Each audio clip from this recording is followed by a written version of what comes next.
नमस्कार, जनता टीवी देख रहे हैं आप। मैं हूं आपके साथ वरुण गोयल। हरियाणा कांग्रेस की राजनीति में बुधवार का दिन बेहद खास रहा और हो भी क्यों ना। भूपेंद्र हुड्डा के करीबी उदय भान की ताजपोशी का दिन था, लेकिन यह दिन हरियाणा कांग्रेस के अन्य दिग्गजों के लिए कितना शुभ रहा, यह किसी से छिपा नहीं है। जाहिर है कि उदय भान का राज तिलक हरियाणा कांग्रेस के कई दिग्गजों को रास नहीं आया, तभी उन्होंने कार्यक्रम से दूरी बनाकर जता दिया कि यहां मतभेद नहीं, मनभेद है।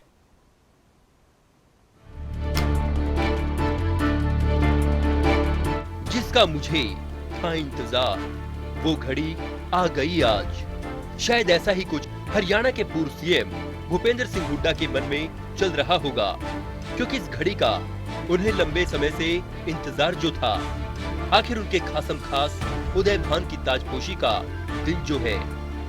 कार्यकर्ताओं का गर्मजोशी से स्वागत उनके जोश और उत्साह को और बढ़ा रहा था।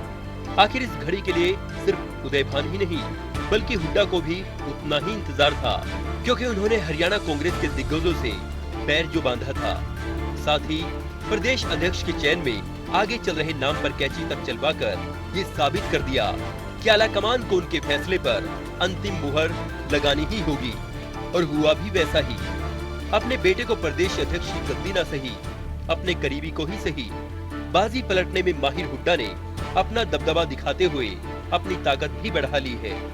उदय भान के साथ अन्य कार्यकारी अध्यक्षों ने कमान तो संभाल ली है, लेकिन जैसे कि कयास लगाए जा रहे थे, हुआ भी बिल्कुल वैसा ही। कहते हैं प्रत्यक्ष को प्रमाण की आवश्यकता नहीं होती। उदय भान का राज तिलक हरियाणा कांग्रेस के कई दिग्गजों को रास नहीं आया, तभी उन्होंने कार्यक्रम से दूरी बनाकर ये जाहिर कर दिया कि वो आलाकमान के इस फैसले से जरा भी खुश नहीं है।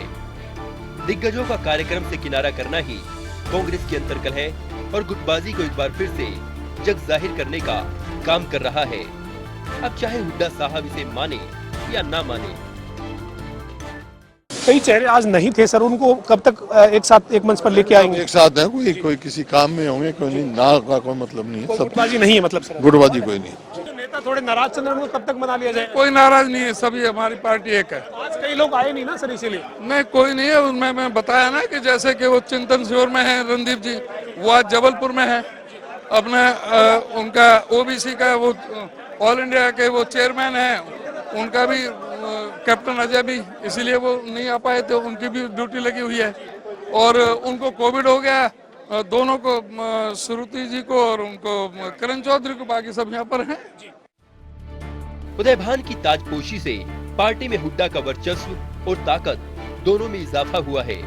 इसके लिए भले ही उन्हें पार्टी के दिग्गजों से किनारा करना पड़े, एकला चलोरे की नीति पर चल रही हुड्डा अपने चहेते उदय भान के साथ मिलकर एक और एक 11 बनकर कुछ कमाल कर पाते हैं, या हरियाणा कांग्रेस के दिग्गजों में हुड्डा के प्रति नाराजगी का असर उदय भान पर भी पड़ता है। ऐसे में बड़ा सवाल ये है कि क्या वाकई हरियाणा कांग्रेस का ये सूरज उदय हो पाता है, या पार्टी में चरम पर चल रही गुटबाजी इस सूरज को उदय होने की बजाय ग्रहण लगाने का काम करती है। ब्यूरो रिपोर्ट, जनता टीवी। तो आमतौर पर परंपरा ये रही है कि जो निवर्तमान अध्यक्ष होता है, वो जो नवनियुक्त अध्यक्ष है उसको कुर्सी पर बैठाता है, और इस तरीके से एक तरह से एक व्यक्ति से दूसरे व्यक्ति तक हस्तांतरण जो होता है वो होता है। लेकिन ऐसा हुआ नहीं। कुमारी शैलजा नहीं पहुंची, कैप्टन अजय यादव नहीं पहुंचे, रणदीप सुरजेवाला नहीं पहुंचे, कुलदीप बिश्नोई नहीं पहुंचे। हालांकि किरण चौधरी और श्रुति चौधरी बताया जा रहा है कि उन्हें कोविड हो गया है, वो जल्दी स्वस्थ हों ये कामना है, लेकिन दूसरी ओर बाकी लोग नहीं पहुंचे। तो इसका मतलब क्या है, ये समझने वाली बात है। चर्चा भी करेंगे। सबसे पहले राजेंद्र जादौन जी के पास चलते हैं, राजनीतिक विश्लेषक के तौर पर वो हमारे साथ मौजूद हैं। सर, बहुत बहुत स्वागत है आपका। जादौन साहब, सबसे पहले हम आपसे समझना चाहेंगे कि जो कयास लग रहे थे हुआ वही, भले ही आला कमान का फैसला हो, लेकिन सबको रास नहीं आया ये।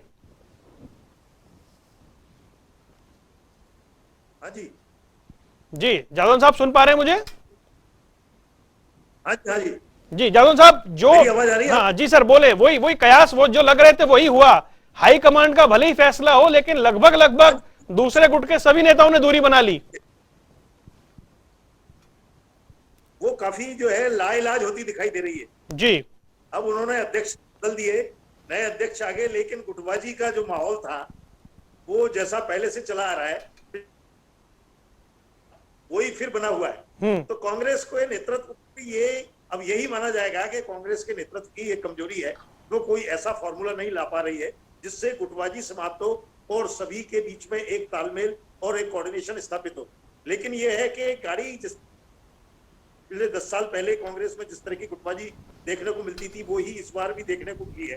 तो अध्यक्ष बदलने का कुछ फायदा कुछ राहत तो पार्टी को मिल सकती है, लेकिन फिर भी जो ताकत पार्टी में वापस रीस्टेट होनी चाहिए थी, गेट टुगेदर होनी चाहिए थी, वो कहीं नहीं होती दिखाई दे रही है। तो इसका मतलब ये है कि आने वाले चुनाव में भी कांग्रेस का प्रदर्शन मैं समझता हूं कि जिस तरह से लीडरशिप उसकी उम्मीद करती है उतना मजबूत नहीं रह पाएगा। ऐसे तो और ये कांग्रेस के नेताओं को सोचने की बात भी है कि अगर वो इस तरह से गुटबाजी चलती रही तो आखिर में कांग्रेस का भविष्य क्या हो। लगातार जो है कांग्रेस के देश भर में कांग्रेस गिरावट का सामना कर रही है और वो जो है जिस तरह से प्रयास करते हैं वो निरंतर नाकाम हो रहे हैं। और राहुल गांधी जी तो भारतीय जनता पार्टी के साथ नहीं समझ में आता कि वो कौन सी विचारधारा है, कि क्या ये गुटबाजी की विचारधारा है कि इसको कायम रख के ही आगे बढ़ना है, और आगे बढ़ना कैसा संभव होगा इतनी मजबूत जो अपने आप को जो है 2024 में भी सत्ता में वापसी के सपने देख रही है। अगर ये गुटबाजी कायम रही तो कांग्रेस का भविष्य क्या होगा ये तो देखने की बात है। जी, सुरेश रोड साहब कांग्रेस के प्रवक्ता वो भी हमारे साथ जुड़ गए। सुरेश जी आपका बहुत बहुत स्वागत है। सुरेश जी सबसे पहले आपसे मैं पूछूं, अगर आपको आवाज मेरी मिल रही है तो मैं ये जानना चाह रहा हूं कि ये तो वही हुआ जिसकी बार बार जिसके कयास लग रहे थे, कैप्टन अजय यादव नहीं आए, रणदीप सुरजेवाला नहीं आए, कुलदीप बिश्नोई नहीं आए, कुमारी शैलजा नहीं आई, भाई नए अध्यक्ष को लेकर के ये स्थिति क्यों बनी?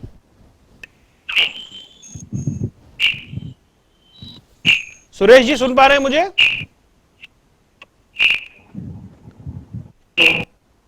चलिए सुरेश जी तक एक बार चलते जब तक आवाज पहुंचेगी। रजवंत ढनीवाल साहब, हालांकि हरियाणा की राजनीति में बहुत कुछ होना है और आप लोगों की एंट्री को बहुत ज्यादा दूसरी पार्टियां अभी भाव नहीं दे रही हैं, पर ये जो कांग्रेस में चल रहा है क्या पंजाब में जो हुआ वो यहाँ पे होता हुआ दिख रहा है क्या? जी रजवंत जी अब बताएं, ये आपको क्या लग रहा है? ये जो हुआ परिवर्तन हुआ तो बहुत बड़ी बड़ी बातें जरूर की गई थी रजवंत जी, लेकिन जो चंडीगढ़ में हुआ तो वो तो वही हुआ जो हो रहा था कई साल से। नहीं, ये तो पहले से एक तरह से पहले से ही ये तय था कि कांग्रेस जो अपने आप को ये कहती है कि हम एकजुटता का पाठ पढ़ाएंगे, वो उनका इंटरनल मैटर है, एकजुट हो ना हो। लेकिन आज हरियाणा में मुख्य विपक्षी दल होने के नाते ये बहुत जरूरी है कि विपक्ष अगर मजबूत होगा तो निश्चित तौर पर सत्ता पक्ष अपनी मनमानी नहीं कर पाएगा। और सत्ता पक्ष अगर किसी चीज का फायदा उठा रहा है तो वो यही फायदा उठा रहा है कि विपक्ष बिखरा हुआ है, और वो विपक्ष आज मुख्य विपक्षी दल कांग्रेस है। पहले वो अपने निजी वर्चस्व की लड़ाई लड़ रहे थे और आज उसी पर ही बरकरार है। चाहे 4 कार्यकारी अध्यक्ष बना दो, चाहे उनके 22 बना दो, इनसे कोई फर्क नहीं पड़ेगा। पहले जो बने हुए थे वो पार्टी के लेवल पे अध्यक्ष बने हुए थे, हम उनको ये मानते थे या और लोग भी ये मानते थे कि वो हाईकमान के दिशा निर्देश अनुसार वो प्रदेश अध्यक्ष बनाए हुए हैं। लेकिन आज जो प्रदेश अध्यक्ष बने हुए हैं वो स्पष्ट पता लगता है कि ये दबाव की राजनीति, ये दबाव में प्रदेश अध्यक्ष इनको घोषित किया हुआ है। ठीक है सुरेश जी आवाज मिल रही है सर आपको मेरी? सुरेश जी सुन पा रहे हैं मुझे? जी सुरेश जी सवाल वही था, क्यों चंडीगढ़ में सब लोग इकट्ठे नहीं हुए? आमतौर पर जो पिछला अध्यक्ष होता है वो नए अध्यक्ष को कुर्सी पर बैठाता है, उसके अलावा बहुत सारे नेता मैं कई बार नाम ले चुका हूं, ये तो वैसा ही रहा जैसा पहले था, बदला क्या फिर? देखिए जो परंपरा होती है कि जो पूर्व में अध्यक्ष होते हैं वो नए अध्यक्ष को जिम्मेदारी सौंपते हैं, तो उसके चलते हमारी पूर्व अध्यक्षा हमारी फैलजर लेकिन जहाँ लोकप्रियता की बात आ जाती है और जनता का जो प्रेम प्यार होता है, तो हमारे सीएलपी लीडर साहब चौधरी भूपेंद्र हुड्डा और हमारे नवनियुक्त प्रदेश अध्यक्ष जैसे चंडीगढ़ अपने प्रदेश कार्यालय में पहुंचते हैं तो रास्ते में वर्करों को कार्यकर्ताओं को मिलते हुए आते हैं। इसके लिए वो लगभग 3-4 घंटे लेट हो जाते हैं और कुमारी शैलजा जी उनका इंतजार करके फंस जाती हैं। तो इसमें मनमुटाव की बात नहीं रह जाती, क्योंकि समय काफी ज्यादा लग गया। अगर वो सर 3 या 4 बजे पहुंचते तो कुमारी शैलजा जी वहां पर प्रेजेंट होती। अच्छा, कैप्टन अजय यादव भी इसीलिए नहीं आए? नहीं, कैप्टन अजय यादव जी ना तो अध्यक्ष मनोनीत किए गए हैं पार्टी के अलग के द्वारा, और न ही कैप्टन अजय यादव जी कार्यकारी अध्यक्ष बनेंगे। वो ऑल इंडिया में ओबीसी के चेयरपर्सन बनाए गए हैं और उनकी दिनचर्या या उनके कार्यक्रम पार्टी के लिए देश के विभिन्न राज्यों में शायद कल का अगर आप पता करोगे वो तो रणदीप सुरजेवाला में अपने कार्य में व्यस्त रहे। मतलब इन सबको नहीं होना चाहिए था वहां पर, आपको ऐसा लगता है? रणदीप सुरजेवाला को नहीं, देखिए जिनको होना चाहिए था, आपने बखूबी जो बात कही। नहीं, मेरे पास तो फिर मैं नाम बोलता जाऊंगा। कुलदीप बिश्नोई को वहां होना चाहिए था या नहीं होना चाहिए था? नहीं, पूर्व अध्यक्ष, आपने एक बात बड़ी अच्छी शुरू में कही कि जो पूर्व अध्यक्ष की एक परंपरा रही है वो होने चाहिए थे। हमारी शैलजा जी आए भी थे, और मैं चौधरी कुलदीप बिश्नोई और चौधरी रणदीप सुरजेवाला जी के बारे में भी आपको स्पष्ट कर देता हूँ कि हरियाणा से दोनों ही बड़े नेता पीडब्ल्यूसी के मेंबर हैं, और कांग्रेस आज 2024 लोकसभा चुनाव के लिए कमर कसने जा रही है।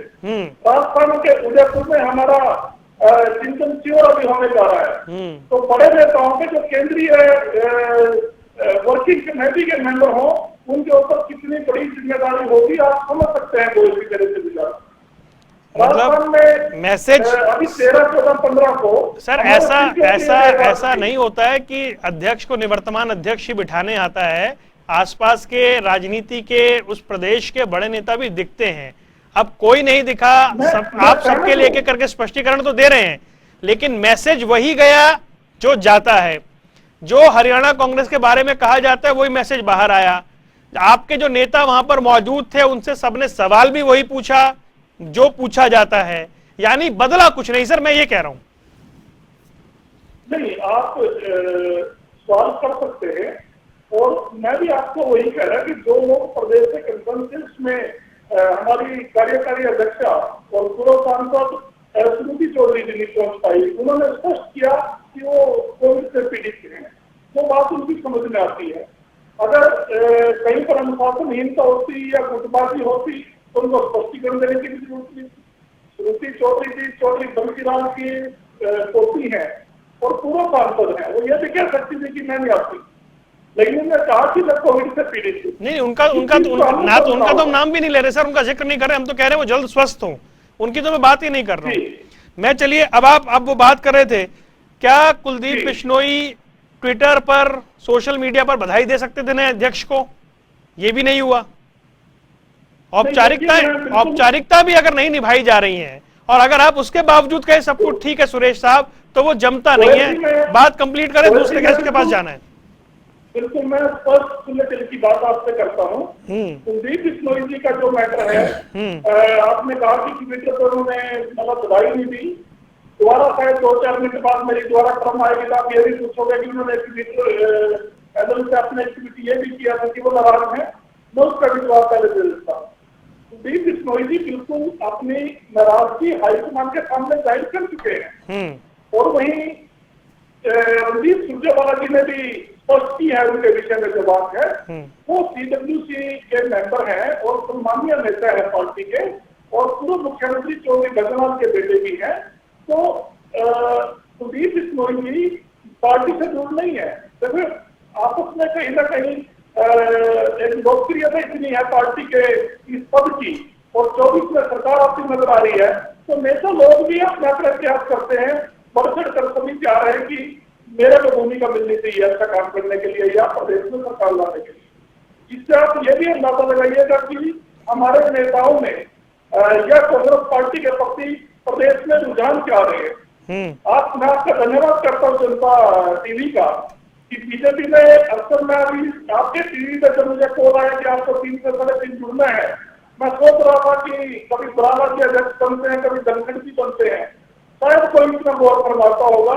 हम मीडिया के चैनलों का विशेष तौर पर धन्यवाद करते हैं कि हमारी एक छोटी सी बात अगर कोई हमारे अध्यक्ष की बनते हैं या कोई हमारे नेता का कोई जान होता है। मैं आपको इसमें एक बात जोड़ूं। अच्छा सुरेश जी, नहीं अब आपने बात तो कह दी, लेकिन मैं आपको, अब आपने कह दिया तो मैं जोड़ दूं। दूसरी पार्टी के अध्यक्ष बनते हैं तो शायद कोई नेता ऐसा ट्वीट करके ये नहीं कहता मैं बहुत गुस्से में हूं। कोई पूर्व विधायक ये तो नहीं कह रहा था कि एक आदमी की जेब के अंदर पार्टी रख दी, जो अनिल धनतोड़ी ने कहा। जैसा रणदीप सुरजेवाला ने कहा कि वो बहुत लायक होते, ऐसा दूसरी पार्टियों में रिएक्शन नहीं आता ना सर, आपके यहाँ आता है इसलिए मीडिया में चर्चा होती है। मतलब आप ऐसा ना समझे कि हमें कोई अतिरिक्त उत्साह आता है आपकी चर्चा करके, मौका आप लोग देते हैं, इस बात को समझें। ये मौका आप लोग देते हैं, आपके नेता देते हैं। मैं आता हूं सर आपके पास, जादौन साहब कुछ कहना चाह रहे हैं। जादौन साहब, ये जो बात की जा रही है कि जी ऐसी कोई दिक्कत नहीं है, बाकी सब होते ना होते उससे फर्क नहीं पड़ता, कुमारी शैलजा को होना चाहिए था लेकिन वो इंतजार करके चली गई, ये दलील चलेगी क्या?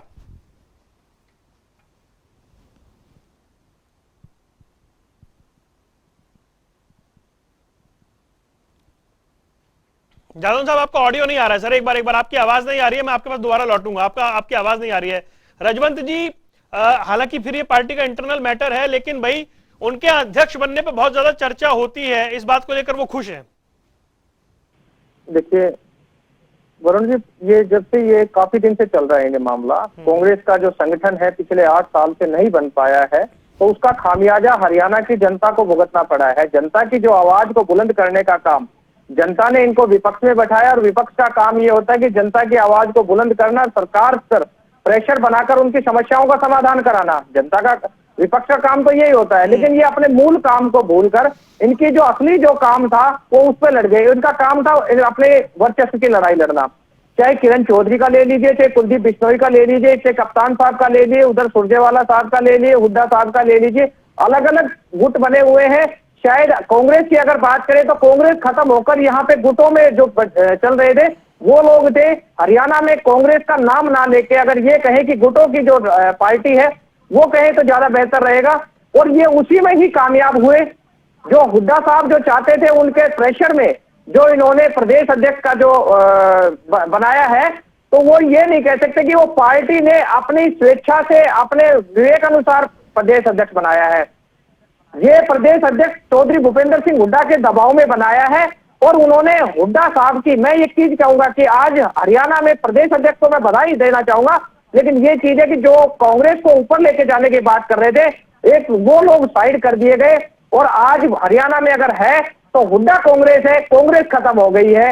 इससे ज्यादा तो और कुछ नहीं कह सकता। लेकिन आज जो अपना मूल काम को भूलकर जो अपने वर्चस्व की लड़ाई लड़ रहे हैं, उसका खामियाजा हरियाणा की जनता को भुगतना पड़ रहा है, और इसका फायदा जो आज प्रदेश की जो सरकार है वो फायदा उठाकर जनता पर उल जलूल, चाहे किसी भी चीज के उल जलूल खर्च कर कर, या महंगाई को ले ले, पेट्रोल के दाम लगा ले, या बेरोजगारी ले ले, उन मुद्दों से भटकाकर आज कांग्रेस का मुद्दा बना दिया। जबकि मुद्दा ये नहीं है। मुद्दा होना चाहिए विकास का, मुद्दा होना चाहिए बेरोजगारी का, मुद्दा होना चाहिए तो महंगाई का। उस मुद्दे पर ध्यान ना रखकर और आज ये कांग्रेस का मुद्दा ले आए। कांग्रेस का, हमें कांग्रेस से कोई लेना देना नहीं है, कांग्रेस जो कर रही है वो उनके ऊपर डिपेंड करता है। लेकिन आज जो जनता भुगत रही है, शायद वो सोच रही है कि आज कांग्रेस को जो जिम्मेदारी विपक्ष की थी वो उसको भी निर्वहन करने में पूरी तरह से सक्षम नहीं है। ठीक है जादौन साहब, अब आप सुन पा रहे हैं? हाँ जी, हाँ जी, जी जादौन साहब, जो दलील आपको आवाज मिल रही? जी मिल रही है। जो अभी सुरेश जी जो दलील दे रहे थे, जो बात वो कह रहे थे, कितना इत्तेफाक आप रख रहे हैं? भाई वो कह रहे हैं कि कैप्टन अजय यादव का होना जरूरी नहीं था, कुलदीप बिश्नोई का होना कोई बहुत जरूरी नहीं है, रणदीप सुरजेवाला का होना कोई बहुत मायने नहीं रखता है, कुमारी शैलजा को वहां होना चाहिए था लेकिन वो चली गई क्योंकि इंतजार बहुत लंबा हो गया था। क्या इस दलील से तस्वीर बदलेगी कांग्रेस की?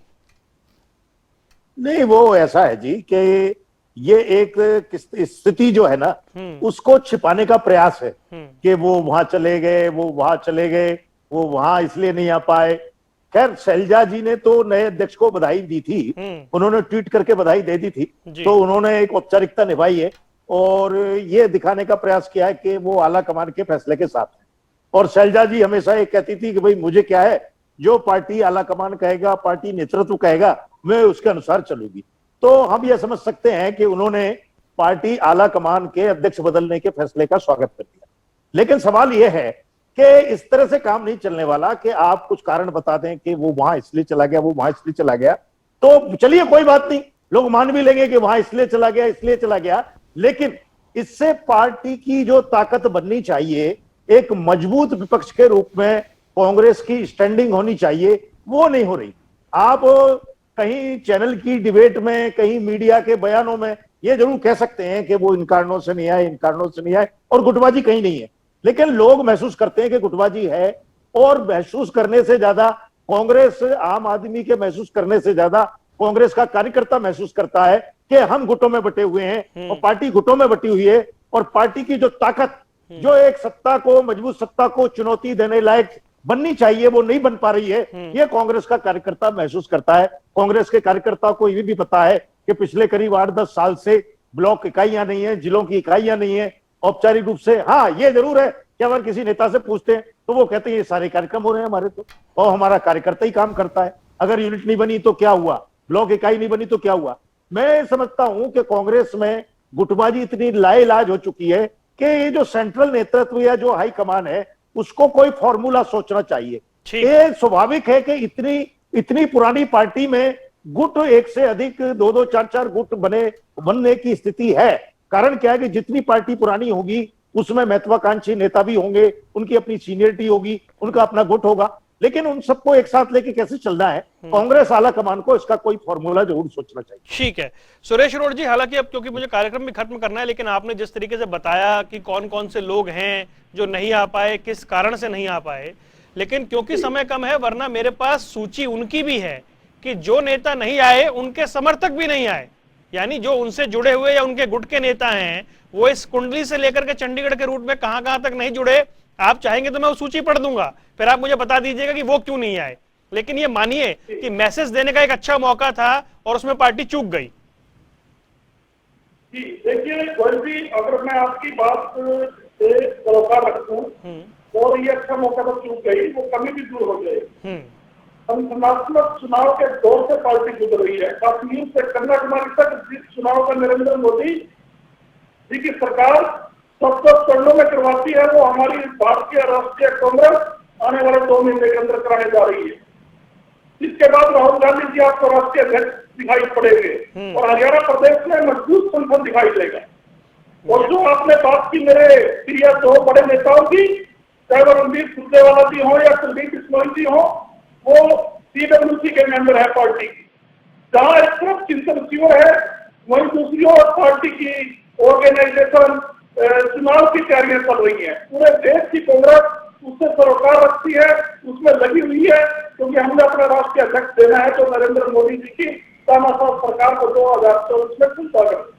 नहीं तो इसलिए सभी नेता व्यस्त हैं। इसको आप इस तरीके से मत देखिए कि हरियाणा में कोई गुटबाजी या फिर आप पुरानी बात पर आ गए सुरेश जी। देखिए ठीक है, आपके नेता व्यस्त हैं, तो मैं आपको बताऊं कुरुक्षेत्र में सुरजेवाला साहब के समर्थक एक पूर्व पार्षद रहे नरेंद्र शर्मा जी, वो नहीं आए। ऐसे ही एक ख्यालजा समर्थक है सुरेश यूनिस्पर जी, एक महिला नेत्री है प्रवेश राणा, शाहबाद में अनिल धनतौड़ी, इसके अलावा बिमला सरोहा, बहुत सारी लिस्ट है। अब सारे ही व्यस्त हैं ऐसा ही मत करिए ना। हरियाणा में कार्यक्रम था, हरियाणा का कार्यक्रम था, मतलब अब वो जो गुट के नेता है वो भी नहीं आए, नेताओं के समर्थक भी नहीं आए, फिर अब मैं और समझाऊंगा तो आप समझते हैं। देखिए आपके यहाँ, और सबसे बड़ी बात क्या है, सबसे बड़ी बात क्या है सुरेश जी, सबसे बड़ी बात क्या है कि यह आशंका थी कि ऐसा होगा, या तो पहले से ऐसी कोई बात नहीं होती। आशंका थी कि इस फैसले से बाकी नेता नहीं खुश हैं, और अगर इस फैसले में सारी पार्टी, एक मौका होता है दिखने का, मैसेज देने का, क्योंकि पिछली बार याद है राहुल गांधी जी ने सबको एक बस में चढ़ाया था, फिर सारे उतर गए। गोयल जी, मैं आपकी बात से जरूर ये मतलब क्लियर करना चाहूंगा जो आपने सवाल किया। ऐसे मैं भी 10 नाम गिना दूं।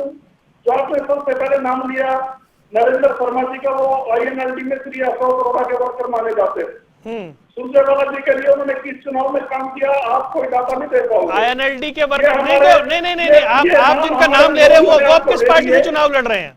अशोक अरोड़ा जी अब कौन सी पार्टी में है? नहीं, अशोक अरोड़ा, मैं वही बात कर रहा हूँ ना, मेरी बात पूरी होने दीजिएगा। मैं भी पैराशूट पीपली में नहीं, आप जिस तरीके से, नहीं सुरेश जी, आप मेरी बात समझे। अब आप उन्हें INLD का मान रहे हैं क्या?